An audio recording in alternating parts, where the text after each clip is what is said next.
Hello, everyone. Welcome into TexAgs Rewind. David Nuno, Alex Fragoni, and Luke Evangelist. Luke, that camera right there. Just keep looking at that one right there. I'm just kidding, I'm not buddy. falling for it. So last time he was here, he said he looked at the wrong camera, but I'm not going to mess with you today. Yeah. I like to mess with people, but today it's all about, it was a good day, right? It was a good day. What was the best part of the day?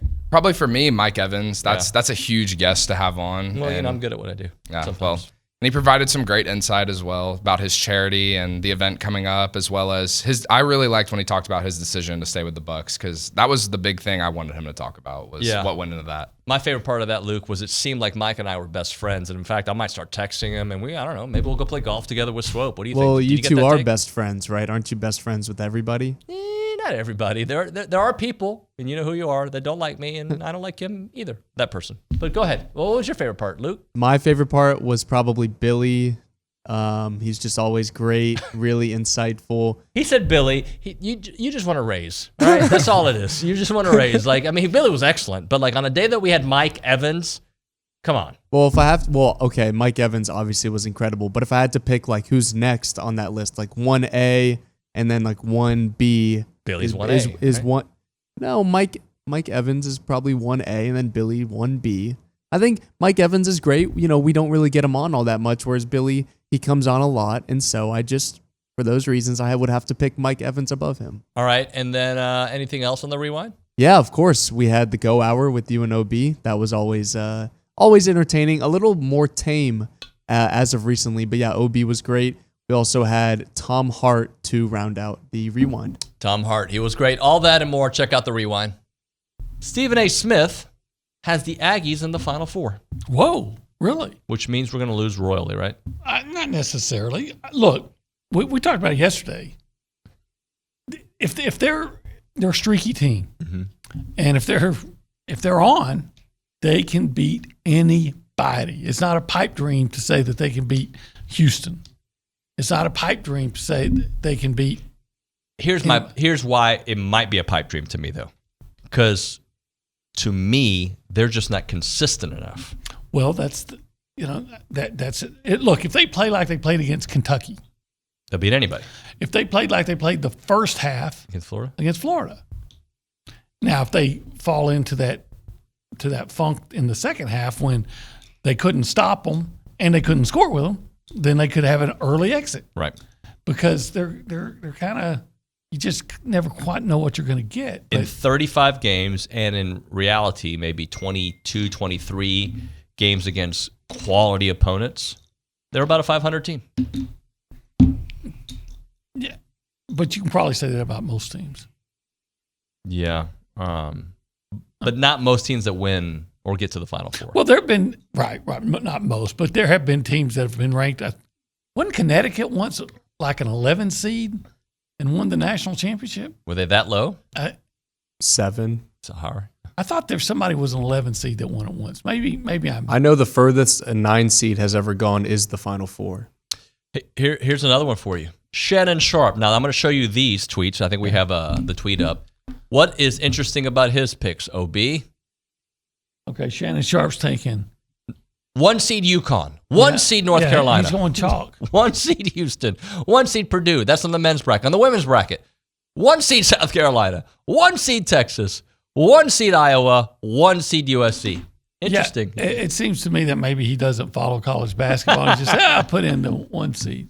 Man, could see why they hired him.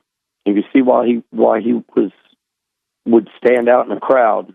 When you're interviewing AD, that's for sure. And then the more you almost right away when you listen to him, even when you hear President Welsh talk about his background, and then Trev gets up there, and man, it becomes real easy to see the fit, just the personality, what he stands for, his background, like he talked about, they're rooted in the dirt up there as farmers, and with the military ties in his family. And then he really got going, I think, in that presser with us, when you really start hearing him talk about, I've talked a lot about A&M financially and what went on with the budget. And he talks about running an athletic department, the fiscal side of it.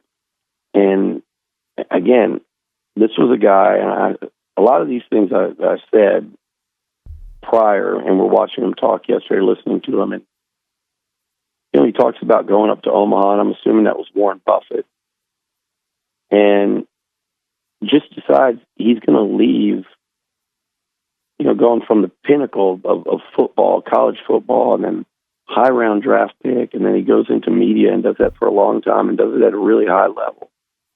And say, I'm going to leave all that because I want to try to be in college athletics, and I want to try to be an athletics director. And to start at Nebraska, Omaha, I don't know what he was making then, but it had to be next to nothing, very, very low pay at that time, that many years ago at Nebraska, Omaha, in supporting the whole family in a field that he had zero experience in. And to just basically say, I'm going to learn this because I want to do it and I'm passionate about it and I believe I can be good at it. And obviously he was very interested in that side of athletics. I think college is important. It's very important, especially if you're coming from a small area. Like I came from a small area. I got to experience a lot, people from different, cultures and backgrounds and things like that. And I have relationships from college that I'll always have for the rest of my life. So, I met my wife in college. So I think college is very important, and not everybody has the means to go. So, if you're working hard, I think you should get a little help. How much did A&M mold you? Not only just the education, but just the people, the culture, and what you've taken with you to Tampa? I mean, it's been everything. They obviously helped me become a better player, football-wise. The fan base was the best I've ever experienced. Helped me become a man. Had a lot of, like I said earlier, a lot of great relationships and people that I've met that helped me get to this point in my life and help shape who I am today. So I'll always be appreciative of Texas A&M University. And every time I go back, it's always love. So, it's a great place. When's the last time you were here? I was there recently, but just in and out. Like I wasn't there long because my wife's grandmother stays in Hearn. And then we drove through, had some fuego and things like that. But I went to the game last year. Oh, that's right. I went to a game last year. Yeah. The reason I ask is because I've been here back again this time 3 years, but every time I come here, and then when people come to visit, like, dude, that's not the same place that it was 5 years ago, not the same place it was 10 years ago. How different? I mean, it's still Aggie Land, right? But it's just like bigger. No, I like it. I mean, it needs more cool stuff. I mean, there's a lot of people in Aggie Land. The city's growing, and that's a beautiful thing to see. Yeah, can I admit to something here, just amongst friends? So last week we started talking about. You asked me about Obaseki and his role, and I kind of talked in generalities about what he's capable of, but I was unaware because I hadn't seen A&M in 2 weeks of the kind of impact that he had on that team as of late, and then finally seeing them in person. That's a game changer. He's not as efficient as Boots, and efficient is, I use that word a lot. I don't just mean that in terms of, shooting percentage or effective field goal percentage. It's just, those guys can be more reliable as scorers. But his willingness to get the ball in his hands and go to the rack changes how you have to defend that team. And I think that's a great sign going forward. Now, is that enough to beat Houston in the second round? That's a really tall task, but I think that the evolution of this team and the roster is kind of mind blowing. You think about where they were, and to take this guy who was a backup point guard and put him on the floor as a scorer, that's a big time change.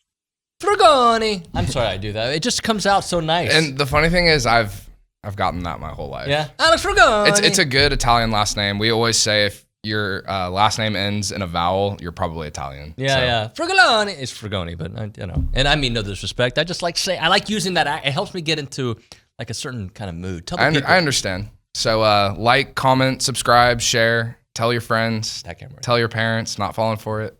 Tell your parents. Tell everyone. And your famous uncles too, right? Yes, well, famous. Local celebrity, but we're not going to tell you who it is. My dad will probably send this to him later, so he's going to see this. But Mr. Dawley, hello. See you next time. It's TexAgs Rewind.